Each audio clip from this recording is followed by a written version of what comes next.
కొత్త PCC chief రాష్ట్ర మంత్రివర్గ విస్తరణపై తీవ్ర ఉత్కంఠ నెలకొంది.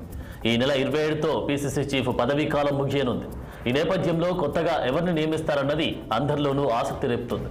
మరోవైపు త్వరలోనే క్యాబినెట్ విస్తరణ కూడా ఉంటుందని జోరుగా ప్రచారం సాగుతోంది.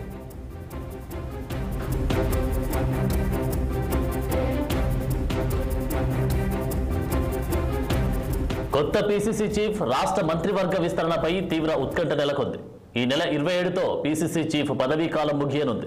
ఈ నేపథ్యంలో కొత్తగా ఎవరిని నియమిస్తారన్నది అందరిలోనూ ఆసక్తి రేపుతోంది. మరోవైపు త్వరలోనే క్యాబినెట్ విస్తరణ కూడా ఉంటుందని జోరుగా ప్రచారం సాగుతోంది. ఇదే అంశానికి సంబంధించి తాజా అప్డేట్స్ మా ప్రతినిధి శ్రీనివాస్ లైవ్ లో అందిస్తారు. శ్రీనివాస్. Thank you Anand. ఈ నెల ఖచ్చితంగా కాంగ్రెస్కి కొత్త పీసీసీ అధ్యక్షుడు నియమించాలని కూడా అధిష్టానం ఆలోచిస్తుంది. ఈ నేపథ్యంలో కూడా దీనికి సంబంధించి కూడా వేగంగా కసరత్తు అయితే ప్రారంభించిందని చెప్పాలి. ఇటు కొత్తగా క్యాబినెట్లోకి మరో కొంతమంది ఆరుగురిని తీసుకోవాలని కూడా సీఎం రేవంత్ రెడ్డి భావిస్తున్నారు. ఈ క్రమంలో కూడా ఇటు క్యాబినెట్కి సంబంధించిన అభ్యర్థుల కసరత్తు కావచ్చు, అదేవిధంగా పీసీసీకి సంబంధించిన వ్యవహారం కావచ్చు, ఈ రెండు ఢిల్లీలో అయితే సీరియస్గా కసరత్తు జరుగుతుందని చెప్పాలి. ఏదైతే నిన్న సీఎం రేవంత్ రెడ్డి ఢిల్లీ పర్యటన వెళ్ళారు. అయితే అక్కడ అధిష్టానంతో కూడా చర్చలు జరిపి దీనికి సంబంధించి అయితే ఒక ఆమోద ముద్ర వేయించడానికి వెళ్ళడానికి కూడా తెలుస్తుంది. ఈ నేపథ్యంలో కూడా ఇప్పటికే క్యాబినెట్కి సంబంధించి కూడా దాదాపుగా కసరత్తు పూర్తి చేసి సంబంధించిన అధిష్టానంతో ఆమోద ముద్ర వేయించడానికి ఢిల్లీ పెద్దల దగ్గర ప్రపోజల్ పెట్టనున్నారు. ఈ నేపథ్యంలో కూడా అక్కడ ఎవరెవరు అంటే ఆశావులకు సంబంధించి ఎవరైతే ఉన్నారో వారందరిలో ఉత్కంఠ లేపుతుందని చెప్పొచ్చు. మరొక వైపు ఈ నెల 27తో పీసీసీ అధ్యక్ష పదవి చేపట్టి రేవంత్ రెడ్డి 3 ఏళ్లు పూర్తిగా వస్తుంది. ఈ నేపథ్యంలో కూడా అధ్యక్ష పదవి ఖచ్చితంగా మార్పులు ఉంటాయని కూడా తెలుస్తుంది. అయితే సీఎం రేవంత్ రెడ్డి ఈ పాలనపై కూడా సీరియస్గా ఫోకస్ పెట్టిన నేపథ్యంలో కూడా అధ్యక్ష పదవి అంటే పీసీసీ అధ్యక్ష బాధ్యతల నుండి తప్పుకోవాలని కూడా భావిస్తున్న పరిస్థితి. ఎందుకంటే ఇటు పాలన ఇటు పార్టీ వ్యవహారాలు రెండూ ఒకేసారి సాధ్యం కావు కాబట్టి ఖచ్చితంగా పాలన మీద సీరియస్గా ఫోకస్ పెట్టాలి. ఖచ్చితంగా మంచి మార్కులు అంటే ప్రభుత్వానికి ఏదైతే సంక్షేమ పథకాల అమల్లో కూడా ముందుకు దూసుకెళ్లాలని కూడా చూస్తున్న నేపథ్యంలో కూడా పీసీసీ అధ్యక్ష పదవిని వదులుకోవాలని కూడా చూస్తున్నారు. ఈ క్రమంలో కూడా ఇప్పటికే అధిష్టానానికి కూడా గ్రీన్ సిగ్నల్ ఇచ్చినట్టు తెలుస్తుంది.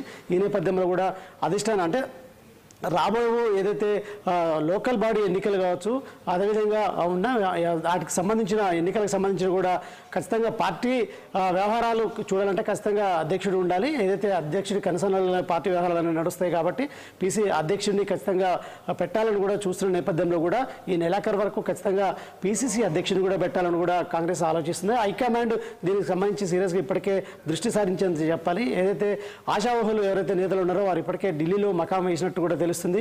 ఈ నేపథ్యంలో కూడా దాదాపుగా అంటే ఈ సామాజిక సమీకరణాల నేపథ్యంలో కూడా ఈ ఏదైతే అంశాలను పరిశీలిస్తున్నట్టు కూడా తెలుగు సమాచారం. అయితే ఈ నేపథ్యంలో కూడా పీసీసీ అధ్యక్ష పదవికి సంబంధించి మాత్రం రేసులో మహేష్ కుమార్ గౌడ్ అంటే ఎమ్మెల్సీగా ఉన్నారు. అయితే వర్కింగ్ ప్రెసిడెంట్ కూడా పీసీసీ వర్కింగ్ ప్రెసిడెంట్ కూడా ఉన్న మహేష్ కుమార్ గౌడ్ పేరు వినిపిస్తుంది. మరొక వైపు మధుయాష్కి గౌడ్ పేరు కూడా వినపడుతుంది. మధుయాష్కి గౌడ్ గతంలో ఎంపీగా పనిచేశారు. అదేవిధంగా అసెంబ్లీ ఎన్నికల్లో ఎల్బీ నగర్ నుండి పోటీ చేసి ఓడిపోయిన పరిస్థితి, సీనియర్ వర్కింగ్ ప్రెసిడెంట్గా ఉన్న పరిస్థితి, అతను కూడా పోటీలో ఉన్నట్టు కూడా తెలుస్తుంది. అయితే మరొక వైపు ఇటు సామాజిక సమీకరణల నేపథ్యంలో కూడా ఎస్సీ సామాజిక వర్గానికి సంబంధించి కూడా అంటే మాదిగ సామాజిక వర్గానికి కాంగ్రెస్ ప్రభుత్వంలో తగిన ప్రాధాన్యత లేదని కూడా ఇప్పటికే ఏదైతే ప్రచారం జరుగుతున్న నేపథ్యంలో కూడా సంపత్ కుమార్ ఏఐసీసీ సెక్రటరీగా ఉన్నటువంటి సంపత్ కుమార్ కూడా తనకు అవకాశం ఇవ్వాలి సామాజిక వర్గంలో ఎస్సీ సామాజిక వర్గానికి సంబంధించిన కూడా సంపత్ కుమార్ తీవ్రంగా ప్రయత్నాలు అంటే ఏదైతే ఢిల్లీ ఏదైతే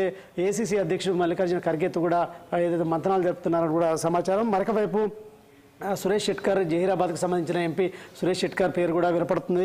మరొక వైపు మంత్రి పొన్నం ప్రభాకర్ అంటే ఏదైతే బీసీ కేటగిరీలో తనకు అవకాశం కల్పించాలి, అవసరమైతే మంత్రి పదవి వదులుకోవడానికి కూడా సిద్ధంగా ఉన్నానని కూడా ఇప్పటికీ అధిష్టానానికి సంకేతాలు ఇచ్చి ఆ రకంగా కూడా ప్రయత్నాలు అయితే ముమ్మరం చేశారని చెప్పొచ్చు.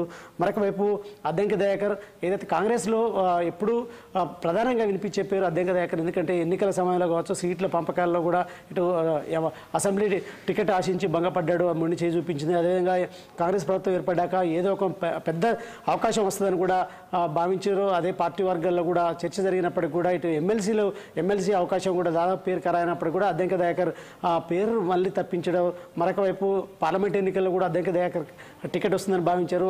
ఆ పార్లమెంట్ ఎన్నికల్లో కూడా అద్దంకి దయాకర్కి మొండి చేయి చూపించారని చెప్పాలి.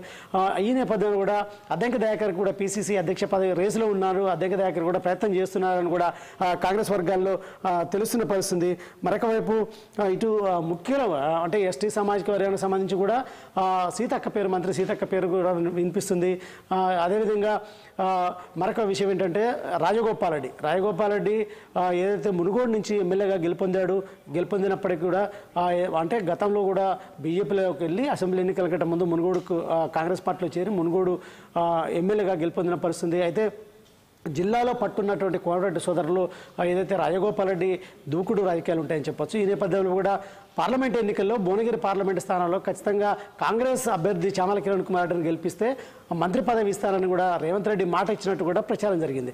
ఈ నేపథ్యంలో కూడా మరి ఈ మంత్రి పదవిలో పోటీలో ఉన్న రాజగోపాల్ రెడ్డికి మంత్రి పదవి లేకపోతే ఖచ్చితంగా తనకు పిసిసి అధ్యక్ష పదవి ఇవ్వాలంటూ రెడ్డి సామాజిక వర్గాల్లో అంటూ కూడా రాజగోపాల్ రెడ్డి అధిష్టానం దగ్గర ఇప్పటికే అంటే వారం క్రితం వెళ్ళి చర్చలు జరిపినట్టు తెలుస్తుంది. వాళ్ళకంటే రిక్వెస్ట్ పెట్టుకున్నట్టు తెలుస్తుంది. మరొక వైపు అదే రెడ్డి సామాజిక వర్గానికి సంబంధించి జగ్గారెడ్డి సంగారెడ్డి నుండి ఎమ్మెల్యేగా ఓడిపోవడం, అదేవిధంగా ఇటు వర్కింగ్ ప్రెసిడెంట్గా దూకుడుగా పార్టీకి సంబంధించిన దూకుడు నేతగా పేరున్న జగ్గారెడ్డి పేరు కూడా ప్రధానంగా అనిపిస్తుంది. రెడ్డి సామాజిక వర్గాలకు సంబంధించి ఒకవేళ ఇస్తే జగ్గారెడ్డికి కూడా అవకాశం కల్పించాలని కూడా జగ్గారెడ్డి చెప్తున్న సందర్భం. ఈ నేపథ్యంలో కూడా ఈ అన్నిటికి సంబంధించి ఈ 2-3 రోజుల కసరత్తు అంతా పూర్తి చేసేసి దీనికి సంబంధించి అయితే నెలాఖరికి ఫైనల్ చేయొచ్చు అని తెలుస్తుంది. ఇది ఇటు ఏదైతే మంత్రి అంటే క్యాబినెట్కి సంబంధించిన విస్తరణ కావచ్చు, అదేవిధంగా ఇటు పిసిసి అధ్యక్ష పదవికి సంబంధించి ఈ రెండు అధిష్టానం వద్ద ఈ రోజు రేవంత్ రెడ్డి ఢిల్లీలో రెండో రోజు ఖచ్చితంగా అధిష్టాన పెద్దలతో కలిసి ఈ వ్యవహారాలని అంటే ఏదైతే చర్చించి ఫైనల్ చేసుకుని వచ్చే అవకాశం ఉంది. 1-2 రోజుల్లో దీనికి సంబంధించి అయితే పూర్తిగా స్పష్టత వచ్చే అవకాశం ఉందని చెప్పొచ్చు. ఆనంద్ శ్రీనివాస్, మరి ఇది ఆశావాహులు ఎక్కువగా ఉన్నటువంటి నేపథ్యంలో మరి ఎవరికి ఇవ్వాలనేటువంటి సందిగ్ధమైనటువంటి ఈ నేపథ్యంలో మరి సేమ్ రేవంత్ రెడ్డి ఇది కొనసాగించే అవకాశం కనిపిస్తూ ఉందా? రేవంత్ రెడ్డిని మళ్ళీ ఎన్నుకునే అవకాశం కూడా ఏమైనా ఉందా? అయితే అధిష్టానం మాత్రం రేవంత్ రెడ్డి ఒక సమాచారం ఇచ్చినట్టయితే తెలుస్తుంది. ఏంటంటే పాలనాపరంగా నాకు ఇబ్బంది కలుగుతుంది, ఏదైతే పాలన అనేది సీరియస్గా పాలనలో దూకుడు పెంచాలని కూడా భావిస్తున్నా, కాబట్టి పిసిసి అధ్యక్ష పదవి నుంచి తనను తప్పించాలని కూడా రేవంత్ రెడ్డి అధిష్టానంతో చెప్పినట్టు కూడా ప్రచారం జరుగుతుంది కాంగ్రెస్ వర్గాల్లో. కానీ అధిష్టానం పిసిసి అధ్యక్ష పదవికి ఇప్పుడు వచ్చిన తొందర ఏం లేదు.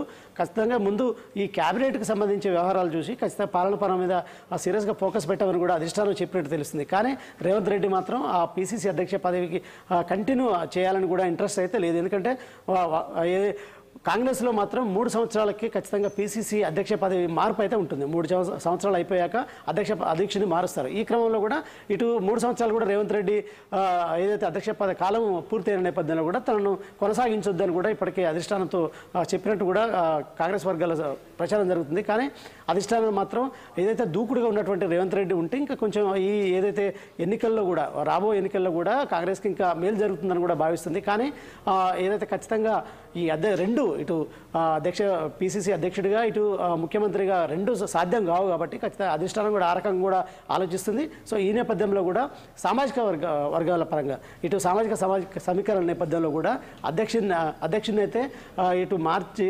ఖచ్చితంగా కొత్త అధ్యక్షుడిని నియమించాలని కూడా అధిష్టానం భావిస్తుందని చెప్పొచ్చు. Thank you Srinivas.